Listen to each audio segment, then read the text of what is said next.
Mga posibleng kumabog at makasilat ng corona dito sa Miss Universe Philippines 2026. Kilalanan natin. Hello Cruelas, mabuhay! This is Gaysel Ortega, ang vlogger na prangka at hindi hechicera kagaya ng iba.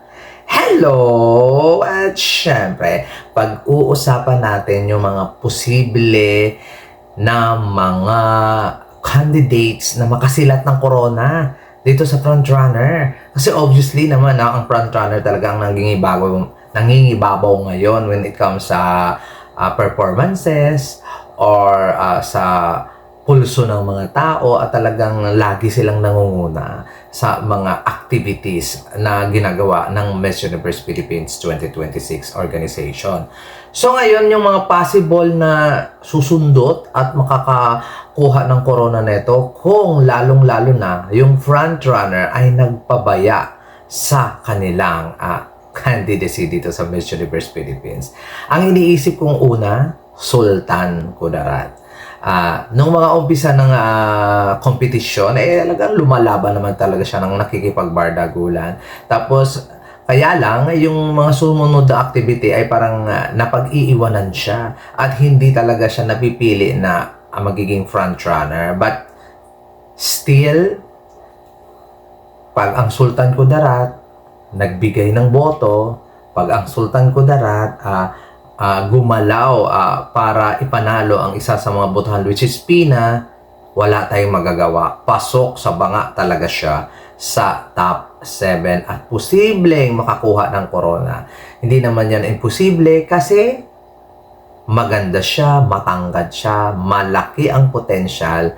That's why talaga na isa talaga to sa iniisip ko na si Sultan Kudarat makakuha at makasilat ng corona sa mga naggagandahan at nagsisikatang mga frontrunner.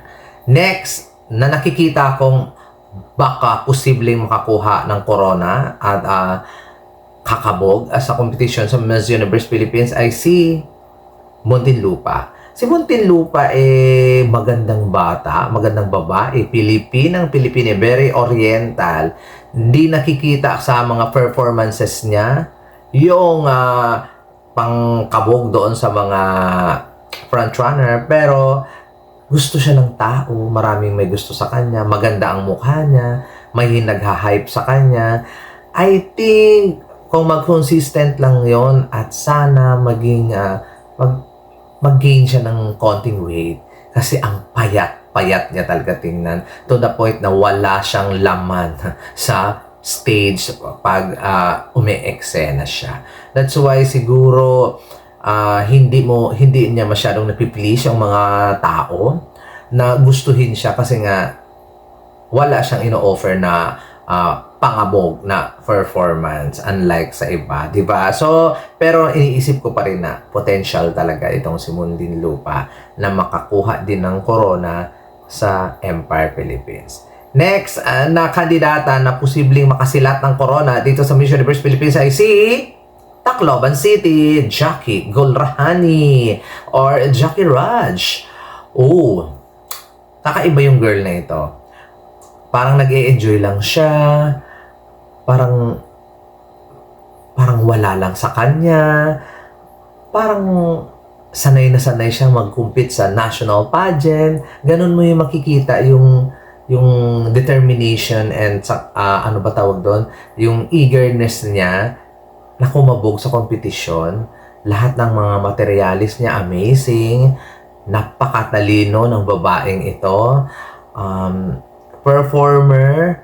So, hindi ka magugulat baga kung siya ang isa sa mga makakasilat ng corona doon sa mga nagsisikatang mga candidates ngayon sa Miss Universe Philippines. Knowing that nakikipagbardagulan talaga siya ng bonggang-bongga. At ayun nga lang, siguro nasa small side siya, which is ayaw ng mga Pinoy na nagmumukha tayong mga ang liit natin pag sa international pageant niya. That's why siguro hesitant yung mga pageant fans na sa Tacloban possible na makakuha ng, kung hindi man universe ay ibang crown. Possible yan, no? Lalong-lalo na kung yung frontrunner ay magpabaya. Next na naiisip kong makasilat at posibleng mag-shine brighter ang diamond ay si Negros Occidental, Alex Colmenares. Hindi imposible na hindi siya abot ang top 7 knowing na number 1 pa ngayon siya sa botohan, sa Maya. So, kung number 1 niya yung sarili niya doon sa Pina Beauty, pasok talaga siya sa banga. Pasok na pasok sa top 7 with amazing performance, with lovely looks, with amazing personality, with beautiful face, young, and brainy. Diba? Grabe, 23 years old to Alex Colmenares, pero nakikita mo yung potential talaga na pangabog at lumalaban ng bonggang-bongga, lalong-lalo na sa pinag-uusapan at sa mga sikat na mga candidates. Lumalaban talaga siya at nare-recognize na rin siya ngayon ng fans kasi nakikita mo naman yung effort and dedication niya na hindi siya nagpapahuli, hindi siya magpapatalo ng ganun-ganun lang. Every time na lumabas siya, kumakabog siya. So, hindi imposible na masipa niya yung mga frontrunner. And next, ito guys, ang panglima na iniisip ko na pwedeng makasila talaga ng corona sa Miss Universe Philippines sa 2026 ay si Laguna Isabel Prats. Si Miss Isabel Prats, mas maganda pa nga siya sa frontrunner. Kung height naman yung pag-uusapan, pwede naman yung height niya. Kung talino naman yung usapan, batang-bata, matalinong-matalino, hindi siya issue.